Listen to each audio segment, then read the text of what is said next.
Welcome to the Ergo2go podcast, brought to you by the Back School and Ability on Demand. I'm your host, Matt Jeffs. We bring you interesting people from the world of ergonomics, on-site injury prevention, health, safety, well-being, and a whole lot more. Don't forget, folks, to subscribe below and click on the little bell in the upper right-hand corner to get the latest info from the fields of ergonomics, health and safety, risk management, human resources, and healthcare, right here on the Ergo2go podcast.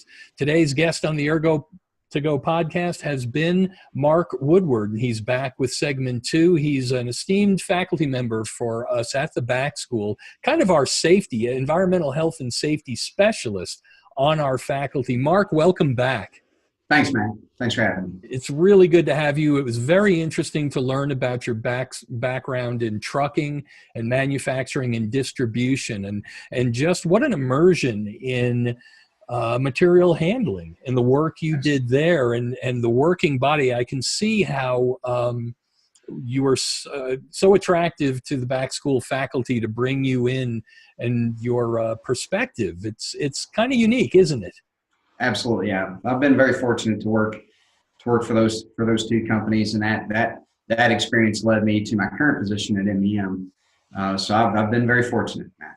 Well, that's why we wanted to have you on this podcast and to learn more about you and what you bring to our curricula so people can learn more and more from experts in the field. We like people with an academic background, but we don't just want academicians. We want people who are living and working in the real world. And it sounds like you've got a great background and story to tell. And now, like you say, you're working in managing workers' comp claims, and that puts you in the worlds of human resources, risk management, and safety program development. Can you share with us what you're doing nowadays? Well, at this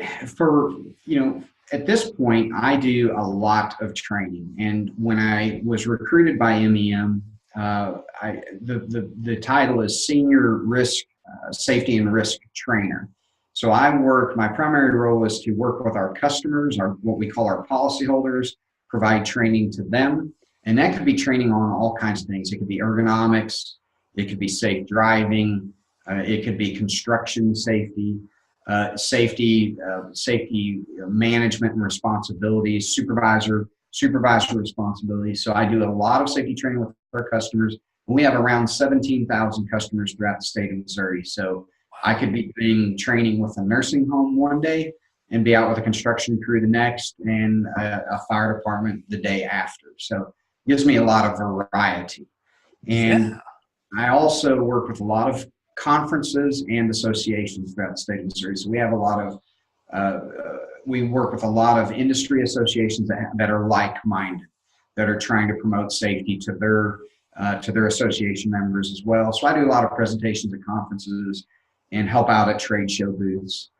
And then we work with industry groups like American Society of Safety Engineers. We work with the local business groups like Chamber of Commerce. Just anybody that wants to talk safety, we make ourselves available to. You just described a broad array, as you had mentioned, from a healthcare facility to a fire department to trucking and manufacturing. That is a broad experience level.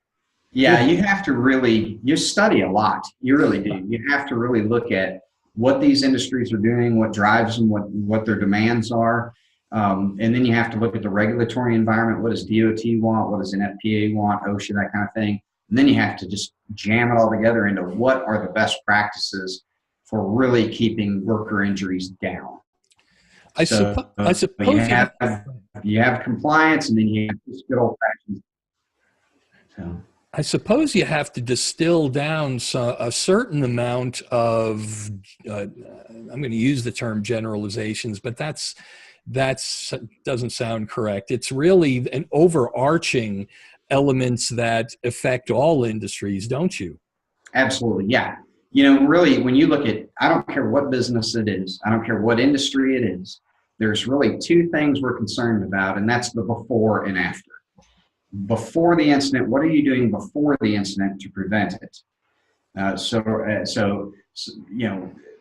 early intervention, if you will. What safety things are you doing? Training, enforcement, safety rules, safety gear.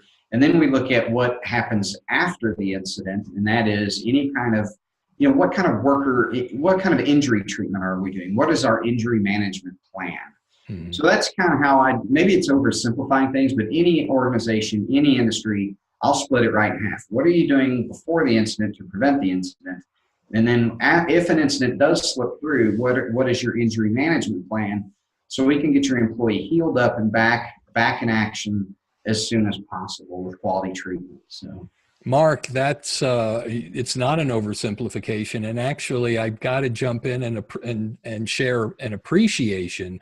Having been a member of ASSP now, I think it's yes. the American Society of Safety Professionals, and spoken at their national conference.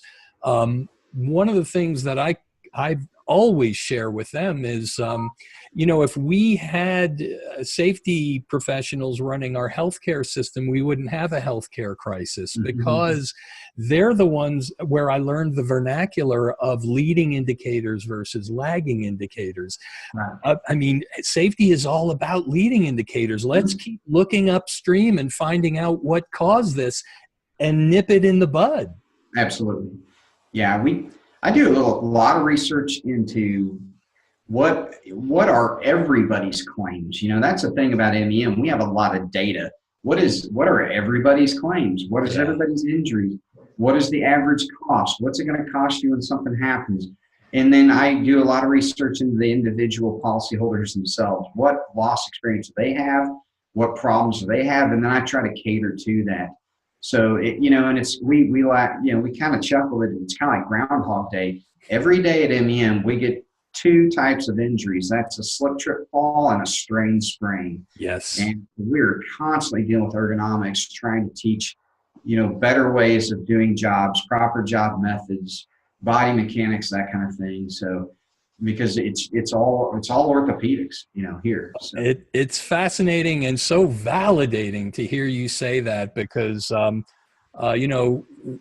slips, trips, and falls, and definitely the musculoskeletals, I call that the death by 1,000 cuts. It's the old analogy from evening news: if it bleeds, it leads. And so what often happens is, in the world of environmental health and safety, especially in the industrial arena, is the big, and I'm going to use this term loosely, but the big sexy injuries are the ones everybody's looking for, the horrible disfigurements or amputations, stuff like that. And they don't realize they're bleeding by 1,000 cuts. It's those musculoskeletals and slips, trips, and falls that the USDOL data is telling us that's really where a lot of the expenditure is. Is that a safe assumption? Absolutely. And, it's slip, trip, fall is not a sexy topic. I've been doing safety for almost 20, 25 years now, and I'm out now telling people not to text and walk. That's where we're at. That's where we're at. That's what we say. And but we have to address these things, and orthopedics, that is, I think people get caught in a trap and just say, people are going to get hurt, and we're all getting older, and our health isn't the best, and that's a tough job, and I think we're making, in some cases, we've made excuses that those things are going to happen, and that's absolutely not the case. If we focus on health and body mechanics and looking at the job and surveying it to say, are we actually doing this correctly? We take a little bit more time, those orthopedic injuries will be reduced.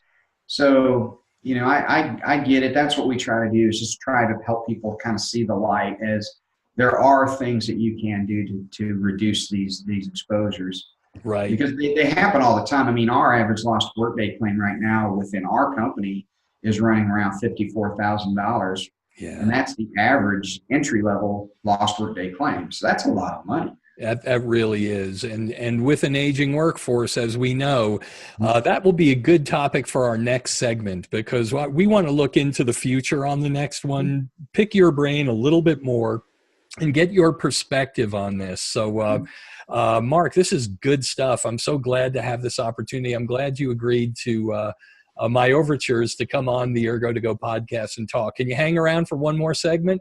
Absolutely. It's good stuff, man, and it's really good to have you. Folks, you've been listening and watching the Ergo2go podcast. I'm your host, Matt Jeffs, brought to you by the Back School and Ability on Demand.